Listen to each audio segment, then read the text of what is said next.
Hi, I'm here with Olathe East Athletic Director, Dr. Stoppel. How are you doing? I'm doing well. Hey, thanks for having me here. Well, good to have you.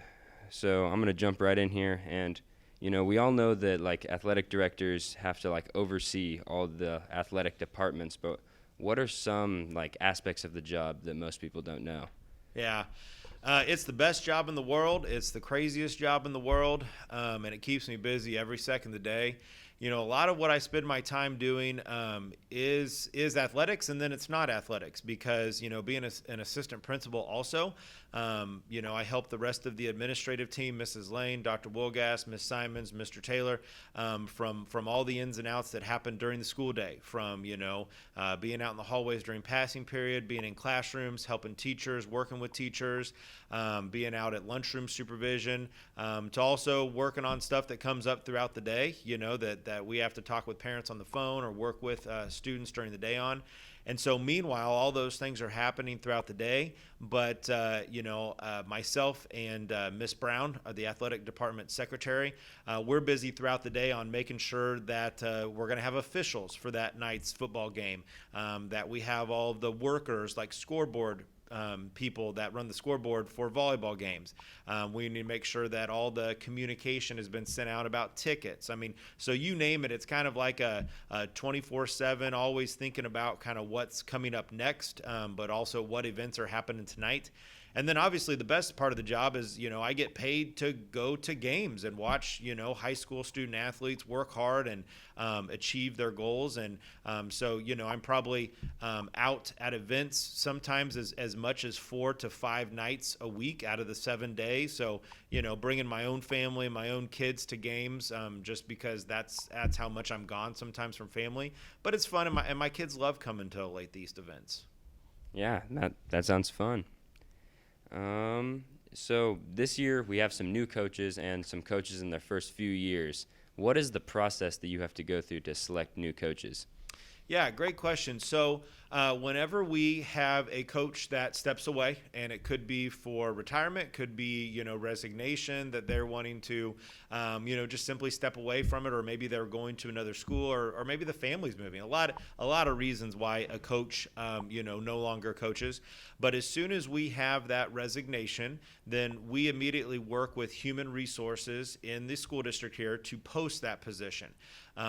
There is a website for our HR in the district that we post all the positions in the district, whether it be teachers, coaches, paras, you name it. That's where all the positions are posted. Once that position is posted, we begin to collect applicants. And when those applications come in, if it's a head coach position, I sometimes working with the principal and sometimes district personnel will screen those applicants to pick ones that we will bring in for an interview. And then once we sit down with the interview with several candidates, we usually then tailor that down to a couple finalists or maybe the finalist. And then that's when we offer the position. And upon accepted, we have our new coach. Sounds like an interesting process. So, like, so COVID has obviously affected the school year and athletics and everything. So, are there any new rules this year for COVID, and how do you plan on adapting to them? Mm-hmm. So it's definitely a different year, and I don't know whether it's better or worse. It's just still different, and COVID is still a very difficult challenge. Definitely kudos to our student athletes and our coaches. Everyone is so resilient. They take the challenge that COVID provides, and instead of counting their woes and being sad or frustrated or mad, they say it is what it is, and let's do what it takes to stay healthy so we can keep playing. Some of the biggest changes is outdoors.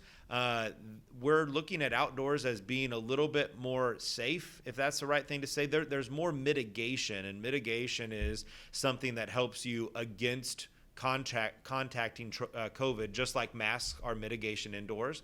And so that's why outdoors we no longer are requiring masks on spectators as well as on participants. Last year we didn't require masks on any of the players during competition, but now we no longer require masks at any time outdoors, which is very nice. Indoors we still require it. So if you go to a volleyball game, you go to a gymnastics meet, as a spectator you'll still need to wear your mask, and as a volleyball player, unless you are in the game, then you'll need to have your mask on too. So you'll notice that volleyball players and coaches will have their masks on while they're on the bench, but then those players may take their mask off when they get on the court. Otherwise, everything's pretty open for business. Finally, we don't have any restrictions on the number of fans, and that's nice to see the stands full, because again, we now understand that the outdoors is a little bit more safer when it comes to mitigation as it was in the past. Oh, sounds like we're making some progress to get back to normal. Yeah, definitely. And finally, you go to a lot of games, it sounds like, throughout the year. What is your favorite season to watch? Yeah, that's an awesome question, because it's a little bit better than saying all of them, because it truly is. But every season has its great parts. The fall, there's nothing like stepping outside on a Friday night or a Thursday night, and especially once the temperature gets down a little bit, and for a football game or for a soccer game. There's also nothing quite like rolling right out after school and going out to see golf and tennis, because those in their own right, I'm not a golfer, not a tennis player, and I'm always just fascinated at the work they do. And then even including some of this when we have volleyball inside. So right now I'm in the fall, so I'm thinking of the fall the most. When you get into the winter, obviously, there's nothing that compares to your basketball, your wrestling indoors.